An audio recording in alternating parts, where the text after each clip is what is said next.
সুস্বাগতম সকলকে।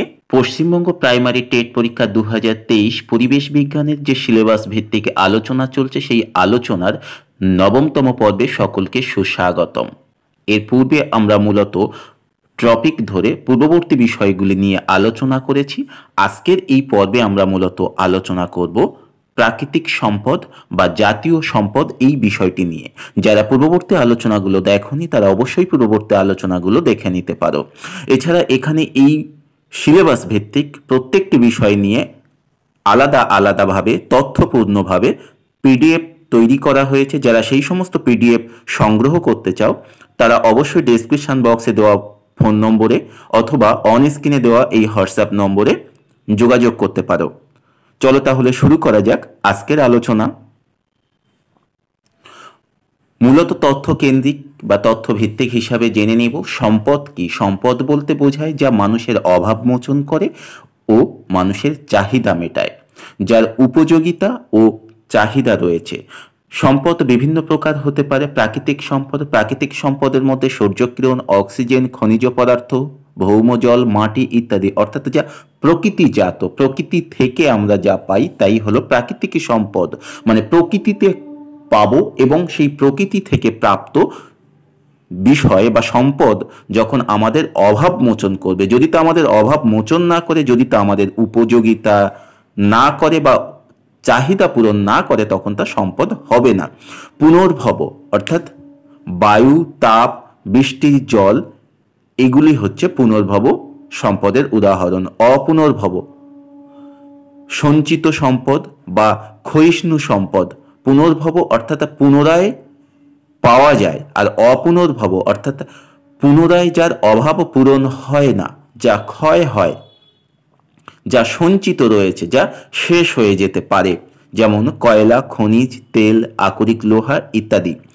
আবর্তনশীল সম্পদ অর্থাৎ যা পূর্বে অবস্থায় ছিল তা পরবর্তীতে আবার চক্রকারে আবর্তনশীল পদ্ধতির মাধ্যমে পূর্বের অবস্থায় ফিরে আসতে পারে, যেমন ভাঙা লোহা, অ্যালুমিনিয়ামের বাসনপত্র, সোনার গয়না ইত্যাদি। এগুলোকে ভেঙে, লোহাকে ভেঙে নতুন কোনো রূপে আবার আমরা তাকে কাজে লাগাতে পারি। অ্যালুমিনিয়ামকেও পারি, সোনার গয়নাকেও পারি। প্রবহমান সম্পদ বায়ু, জল, সূর্যকিরণ ইত্যাদি প্রবাহিত হয়ে চলেছে।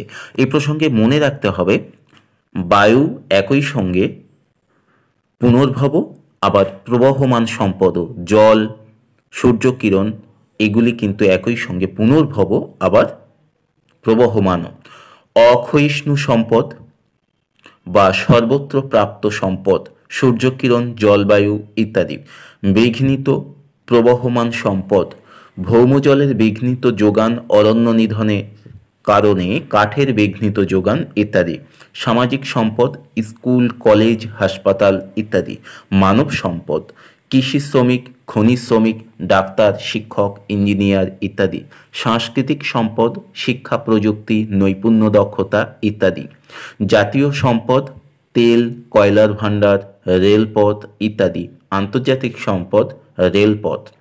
সম্পদ হলো লক্ষ্য পূরণের মাধ্যম একথা বলেছেন জিমারম্যান।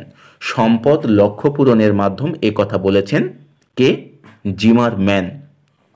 এলপিজি এই গ্যাস পেট্রোলিয়ামের পাতন বা প্রাকৃতিক উৎস থেকে পাওয়া যায়। এলপিজি কোথা থেকে পাওয়া যায়? পেট্রোলিয়ামের পাতন বা প্রাকৃতিক উৎস থেকে। পেট্রোলিয়ামকে উচ্চ চাপে তরলীকৃত করে ধাতব সিলিন্ডারে ভরা হয়। প্রাকৃতিক গ্যাস কোন পদার্থের মিশ্রণ? Methane, ethane, butane, propane. বনজ সম্পদের ব্যবহার বনভূমির ক্ষয় নিয়ন্ত্রণ, বন্যা ও খরা নিয়ন্ত্রণ। এই বিষয়টিকে আমরা এখানে একটি চিত্রের মধ্য দিয়ে দেখিয়েছি। অবস্থান বা বন্টন অনুসারে সম্পদ। অবস্থান বা বন্টন অনুসারে সম্পদকে আমরা 3 ভাগে ভাগ করতে পারি। একমাত্র লভ্য বা অদ্বিতীয়। 2 দুষ্প্রাপ্য সম্পদ। 3 সহজলভ্য সম্পদ। 4 সর্বত্র লভ্য সম্পদ। একমাত্র লভ্য বা অদ্বিতীয় যেমন গ্রিনল্যান্ডের ক্রায়োলাইট বা ক্রায়োলাইট। দুষ্প্রাপ্য সম্পদ ইন্দোনেশিয়ার ও মালয়েশিয়ার টিন, ভারত ও আমেরিকা যুক্তরাষ্ট্রের অভ্র পেট্রোলিয়াম, সহজলভ্য কৃষিজমি বনভূমি, সর্বত্রলভ্য সূর্যালোক, বায়ুপ্রবাহ, অক্সিজেন ইত্যাদি। এই যে একমাত্র লভ্য বা অদ্বিতীয় যা গ্রিনল্যান্ডের মধ্যে পাওয়া যায় বা গ্রিনল্যান্ডে পাওয়া যায়, এই ক্রায়োলাইট আসলে বর্ণহীন খনিজ, যার সংকেত এখানে দেওয়া রয়েছে Na3AlF6। এটি মূলত অ্যালুমিনিয়াম শিল্পে ব্যবহৃত হয়। এবারে আমরা মালিকানা ভিত্তিতে সম্পদকে দেখব, ব্যক্তিগত, সামাজিক, জাতীয় এবং আন্তর্জাতিক। ব্যক্তিগত সম্পদ জমি, বাড়ি, গাড়ি, স্বাস্থ্য ইত্যাদি। সামাজিক সম্পদ বিদ্যালয়, পাঠাগার, হাসপাতাল ইত্যাদি। জাতীয় সম্পদ রেলপথ, সড়কপথ, সরকারি অফিস, আদালত ইত্যাদি। আন্তর্জাতিক সম্পদের মধ্যে সূর্যালোক, মহাসাগর, বায়ুমণ্ডল ইত্যাদি পড়ে। এছাড়া উপলব্ধি অনুসারে বা অনুভব অনুসারে সম্পদকে আমরা দুটি ভাগে ভাগ করতে পারি। এখানে মূলত সম্পদকে বিভিন্ন প্রেক্ষাপট থেকে যে ভাগ করা যেতে পারে সেই তথ্যটা এখানে দিয়ে রাখলাম। বিভিন্ন ব্যক্তিবর্গ, বিভিন্ন পরিবেশবিদ বিভিন্ন প্রেক্ষাপট থেকে, বিভিন্ন দৃষ্টিকোণ থেকে সম্পদকে ভাগ করেন।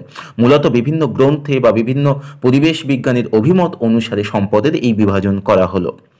বস্তুগত সম্পদ হিসাবে আমরা স্পর্শযোগ্য, কঠিন, তরল, গ্যাসীয়, কয়লা, আকরিক, লোহা এগুলোকে মনে করতে পারি। আর অবস্তুগত অর্থাৎ শিক্ষা, কর্মদক্ষতা, উদ্ভাবনী ক্ষমতা, সংস্কৃতি, আইন ইত্যাদি। এবারে প্রাপ্যতা অনুসারে বিকশিত সম্পদ, প্রকৃত সম্পদ বা সমৃদ্ধ সম্পদ, যেমন জলবিদ্যুৎ। সম্ভাব্য সম্পদ অর্থাৎ যা আমরা পেতে পারি, যেমন ভৌগোলিক ও ব্যবহারযোগ্যতা থাকা সত্ত্বেও প্রাকৃতিক বা আর্থসামাজিক বাধার কারণে ব্যবহার করা যায় না, কিন্তু আমরা তা ব্যবহার করতে পারি এমন সম্ভাবনাযুক্ত। কেনিয়া ও কঙ্গোর সম্ভাব্য জলবিদ্যুৎ, ভারতের সম্ভাব্য সৌরবিদ্যুৎ, এগুলোকে আমরা সম্ভাব্য সম্পদ হিসাবে চিহ্নিত করতে পারি। সৃষ্টি বা বাধা বা প্রতিরোধ অনুসারে সম্পদ, প্রাকৃতিক সম্পদ, মানব সম্পদ, অর্থনৈতিক সম্পদ। প্রাকৃতিক সম্পদকে আবার নবায়নযোগ্য, অনবায়নযোগ্য এবং অন্যান্য সম্পদের মধ্যে রাখতে পারি। নবায়নযোগ্য যেমন পুনরায় গঠনশীল, সময়ের ব্যবধানে পরিবর্তনশীল, জলবিদ্যুৎ বা সৌরশক্তি, এগুলোকে আমরা নবায়নযোগ্য মনে করতে পারি। অনবায়নযোগ্য অর্থাৎ যোগান সীমিত, নতুনভাবে তৈরি হতে দীর্ঘ সময় লাগে, যেমন গ্যাস, কয়লা ইত্যাদি। অন্যান্য সম্পদ হিসাবে আমরা প্রাকৃতিক সৌন্দর্যকে মনে করতে পারি। উপাদান অনুসারে সম্পদকে আমরা তিন ভাগে ভাগ করতে পারি: প্রাকৃতিক সম্পদ, মানবিক সম্পদ, সাংস্কৃতিক সম্পদ। প্রাকৃতিক সম্পদ সূর্যকিরণ, বায়ুপ্রবাহ, খনিজ দ্রব্য। মানবিক সম্পদ শ্রমিকের কর্মদক্ষতা, মানুষের উদ্ভাবনী ক্ষমতা। সাংস্কৃতিক সম্পদ বিজ্ঞান চেতনা, কারিগরি বিদ্যা, শিক্ষা, প্রকৌশল ইত্যাদি। জৈবিক উপাদান অনুসারে সম্পদকে আবার আমরা দুটি ভাগে ভাগ করতে পারি: জৈব সম্পদ এবং অজৈব সম্পদ। জীব যুক্ত যেখানে সেটি হচ্ছে জৈব সম্পদ। বনভূমির কাঠ যেখানে জীব সরাসরি যুক্ত, মাছ, পশম, দুধ, বন্যপ্রাণী ইত্যাদি। অজৈব জল, মাটি, লোহা ইত্যাদি। স্থায়িত্ব বা ক্ষয়িষ্ণুতার তারতম্য অনুসারে সম্পদকে আবার বেশ কয়েকটি ভাগে ভাগ করা যায়: পুনর্ভব বা পূরণশীল বা অক্ষয়িষ্ণু, অপুনর্ভব বা ক্ষয়িষ্ণু, অবাধ বা প্রবহমান, রুদ্ধ, প্রবহমান, আবর্তনীয়, গচ্ছিত সম্পদ। এই অপুনর্ভব বা পূরণশীল বা অক্ষয়িষ্ণু সম্পদ হিসাবে আমরা বনভূমি, মাটির উর্বরতা, তৃণভূমি, সমুদ্রের মাছ ইত্যাদিকে মনে করতে পারি। অপুনর্ভব কয়লা, খনিজ তেল, আকরিক লোহা, তামা, বক্সাইট ইত্যাদি। সূর্যকিরণ, বায়ু, জলস্রোত থেকে উৎপন্ন জলবিদ্যুৎকে আমরা অবাধ বা প্রবহমান সম্পদ মনে করতে পারি। রুদ্ধ, প্রবহমান, অধিক ব্যবহারে শেষ হতে পারে অরণ্য বা বনভূমি। আবর্তনীয়, গচ্ছিত সম্পদ যেমন ভাঙা লোহা, গয়না, অ্যালুমিনিয়াম ইত্যাদি।